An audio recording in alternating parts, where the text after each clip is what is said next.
Selamat datang di Deep Dive kita hari ini. Kita akan coba kupas fenomena buku Mark Manson yang populer banget itu ya. Seni untuk bersikap bodoh amat. Atau judul aslinya The Subtle Art of Not Giving a Fuck. Iya, benar. Sumber kita kali ini menarik, adalah kumpulan catatan riset yang cukup mendalam tentang buku itu sendiri. Oke. Misi kita, ya kita mau bongkar nih, kenapa sih buku yang pendekatannya counterintuitif ini? Maksudnya sarannya tuh kadang kebalikan dari yang biasa kita pikir. Kok bisa meledak banget secara global? Bayangin aja, udah terjual lebih dari 20 juta kopi loh. Terus nangkring ratusan minggu di daftar New York Times bestseller. Jadi kita mau lihat ide intinya apa, dan kenapa kok banyak orang, yang mungkin termasuk Anda juga, merasa nyambung gitu. Oke, mari kita mulai ya. Siap. Dari judulnya aja udah, wah langsung narik perhatian gitu kan. Banget. Provokatif ya. Manson ini sampai dapat julukan penulis self-help buat orang yang sebel sama self-help. Gayanya tuh belak-belakan banget. Kadang ya kedengeran kasar, tapi kok justru ini yang bikin laku keras ya? Nah, itu dia. Rasanya kayak, kena ke titik jenuh banyak orang gitu ya sama budaya positivitas toksik yang sering kita lihat. Tepat sekali. Anda udah nyentuh poin kuncinya tuh. Buku ini emang kayak sengaja diposisikan jadi semacam penawar gitu ya, dari ekspektasi masyarakat yang seringnya nggak realistis.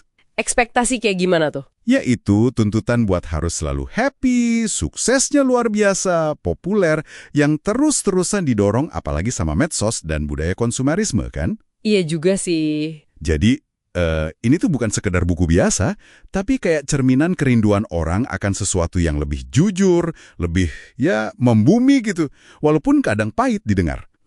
Jadi kayak perlu yang lebih otentik ya? Betul. Ini nunjukin ada pergeseran menarik ke arah yang bisa dibilang anti-self-help. Mungkin cerminan kekecewaan juga sama janji-janji kebahagiaan instan yang kadang terasa dangkal. Oke. Nah, dari popularitasnya itu, ayo kita gali lebih dalam lagi nih. Filosofi intinya yang katanya menantang arus itu. Boleh. Gagasan utamanya kan dia kayak nolak ide kalau mikir positif itu ya udah kunci segalanya. Malah Manson ngenalin namanya hukum kebalikan, the backwards law. Iya, the backwards law. Kedengerannya agak aneh ya. Makin kita ngotot ngejar rasa positif, misalnya kebahagiaan, malah makin jauh. Sebaliknya, justru nerima pengalaman negatif itu sendiri, itu malah jadi pengalaman positif. Paradoks banget. Itu dia, paradoks yang kuat banget. Implikasinya, kalau kita secara aktif milih buat, bodo amat sama hal-hal sepele atau yang di luar kendali kita. Kayak lebih bebas gitu ya? Persis. Itu malah ngebebasin energi mental kita buat fokus ke hal yang beneran penting, yang bermakna buat kita. Ini pergeseran fokus yang jarang ditekankan sama buku pengembangan diri lain. Terus gimana? Nah, lebih jauh lagi, Manson itu kayak mendefinisikan ulang kebahagiaan. Bukan tujuan akhir, tapi justru proses. Proses mecahin masalah. Oh, jadi hidup itu isinya masalah. Menurut dia ya, intinya gitu. Rangkaian masalah. Jadi kepuasan sejati itu bukan datang dari hidup tanpa masalah, tapi dari milih dan terlibat dalam nyelesain masalah yang berarti buat kita. Menarik nih. Jadi kita harus milih masalah yang bagus gitu. Tepat. Dan ini nyambung banget sama milih nilai-nilai yang jadi pegangan hidup kita.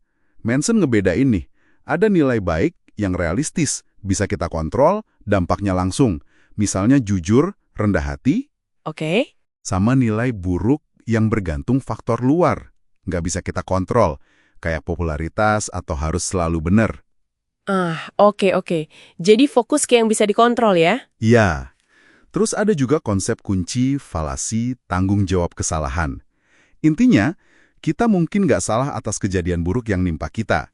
Tapi kita selalu bertanggung jawab atas gimana kita ngeresponsnya. Wah, ini dalam juga ya. Jadi bukan nyalahin korban ya? Bukan. Itu maksudnya. Tapi lebih ke ngambil kembali kendali atas reaksi kita dan makna apa yang kita kasih ke kejadian itu.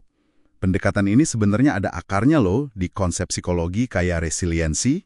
Kemampuan bangkit itu ya? Iya, kemampuan bangkit dari kesulitan dan juga CBT, terapi perilaku kognitif, yang fokusnya ke gimana pikiran kita ngaruhin perasaan dan tindakan. Oke. Jadi idenya unik, tapi cara Manson nyampeinnya juga penting banget kan ya? Oh, jelas. Gaya bahasanya yang jujur, kadang ada humor gelapnya, kadang vulgar, katanya sih terinspirasi Charles Bukowski. kenapa gaya kayak gini kok efektif banget narik pembaca ya? Itu strategi retoris yang kayaknya emang disengaja banget.